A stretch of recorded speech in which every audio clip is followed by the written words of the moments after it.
कभी सोचा है ऐसा कौन सा देवता है जो स्वयं भगवान होते हुए भी आज तक ऋण में है?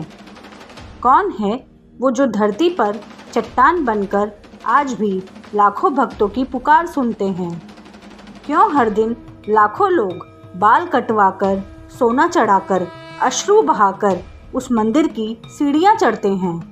कहते हैं जब पाप अपने चरम पर हो और धरती संतुलन खोने लगे तब स्वयं नारायण धरती पर आते हैं अपने भक्तों की पुकार सुनने।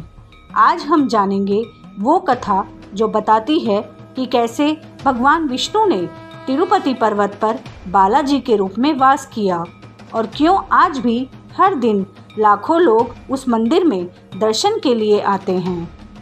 आज सुनिए वो कथा जो तिरुपति बालाजी की महिमा और रहस्य दोनों को समेटे हुए है। एक ऐसी कथा जो बताती है क्यों स्वयं विष्णु ने धरती पर वेंकटेश्वर रूप में जन्म लिया और क्यों आज भी वो कुबेर के ऋणी हैं। तिरुपति बालाजी, जिन्हें श्री वेंकटेश्वर, गोविंदा या श्रीनिवास के नाम से भी जाना जाता है, भगवान विष्णु का कलयुग में प्रकट रूप माने जाते हैं। उनका प्रमुख मंदिर आंध्र प्रदेश के तिरुमला पहाड़ियों पर स्थित है, जिसे तिरुपति बालाजी मंदिर कहा जाता है। यह मंदिर दुनिया के सबसे धनी, सबसे ज़्यादा दर्शनार्थियों वाला मंदिर है। कलयुग का प्रारंभ हो चुका था। मनुष्य लोभ, मोह और अधर्म की ओर तेजी से बढ़ रहा था। देवताओं ने देखा कि धर्म खतरे में है और ईश्वर की उपस्थिति धरती से विलीन हो चुकी है।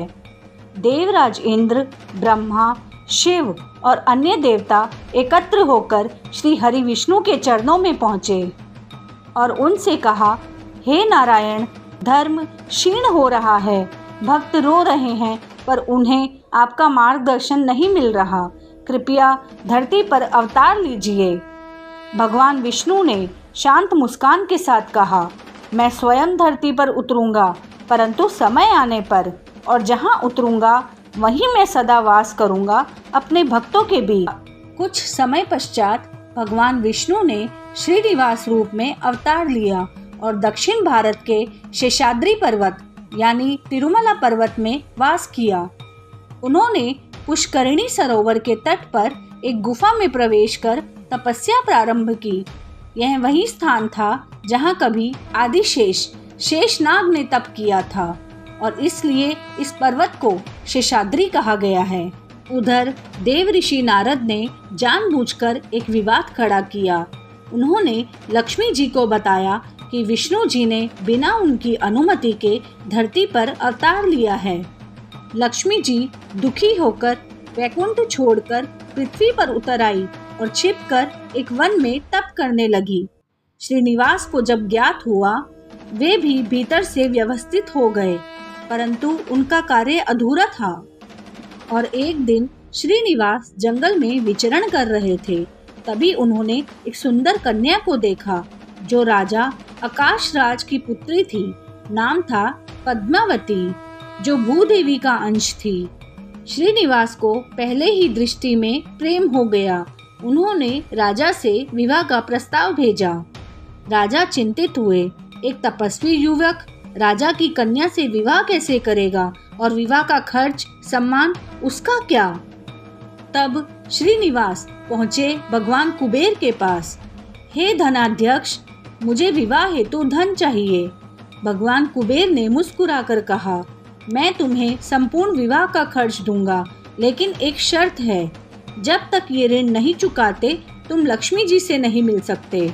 श्रीनिवास ने स्वीकृति दी। ऋण लिया गया और भव्य विवाह हुआ। देवता, गंधर्व, यक्ष, मनुष्य सभी सम्मिलित हुए। परंतु जैसे ही विवाह संपन्न हुआ, लक्ष्मी जी वहां पहुंच गई। उन्होंने पद्मावती को देखा और श्रीनिवास को भी। हृदय चूर चूर हो गया और बोली, लक्ष्मी जी, क्या मैं इतनी तुच्छ हूँ कि तुमने किसी और से विवाह कर लिया? विवाद हुआ। दुख, क्रोध और ग्लानि से श्रीनिवास ने खुद को एक शिला में बदल लिया, एक पत्थर जो अब तिरुपति बालाजी का विग्रह कहलाता है। ऋषियों और भक्तों ने उस शिला रूप भगवान की पूजा प्रारंभ की। सदियों बीते और वही स्थान बना तिरुमला का तिरुपति बालाजी मंदिर। कहते हैं श्रीनिवास आज भी भगवान कुबेर का ऋण चुका रहे हैं। हर दान, हर चढ़ावा, हर बालदान उस ऋण को चुकाने की प्रक्रिया का हिस्सा है। इसलिए वहाँ चढ़ाया गया धन सीधे ईश्वर के कर्ज की ओर जाता है। यह कथा हमें सिखाती है कि ईश्वर भी अपने वचन और कर्तव्य को निभाने के लिए बंधे होते हैं।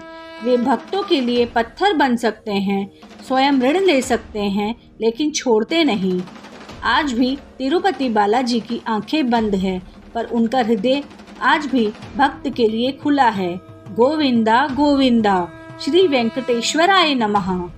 और अंत में दिव्य वाणी की तरफ से आप सभी भक्तों को तिरुपति बालाजी का आशीर्वाद प्राप्त हो। अगर आपको यह कथा मन को छू गई हो तो वीडियो को लाइक करें और औरों तक जरूर पहुंचाएं।